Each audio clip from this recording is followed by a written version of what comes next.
Assalomu alaykum Lada ishqibozlari. Bugun sizlar bilan birgalikda O'zbekistonda birinchilardan ochilgan Namangandagi Lada avtosalonining legendarniy Niva avtomobili, ya'ni haqiqiy erkak aylanib moshasini obzorini qilamiz. Qani ketdi.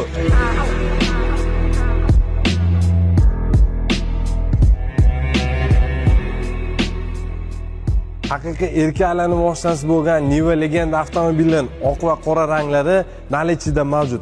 Endi sizlar ushbu avtomobilni foizsiz 3 yilga o'zini narxida xarid qilish imkoniyatiga egasizlar. Boshlang'ich to'lov tan narxidan 30% dan 36 oygacha. Boshlang'ich to'lovingizga qarab rassrochka muddati uzayib boradi. Oylik to'lovlari sizga qiziqtirsa, kommentariyada boshlang'ich to'lovga qancha mablag'ingiz borligini yozib qoldiring. Menejerlarimiz o'zlari sizga hisob-kitoblarni tashlab berishadi. Yoki bo'lmasam avtosalonimizga tashrif buyuring. Bizning manzil Namangan shahar Yangi bozor Promzona yo'lida. Bunday imkoniyatni qo'ldan boy bermang. Qidirib yurudingiz bozorda. Mana endi bizda 0 probeg bilan 25-yil restyling Niva legenda avtomobillari mavjud.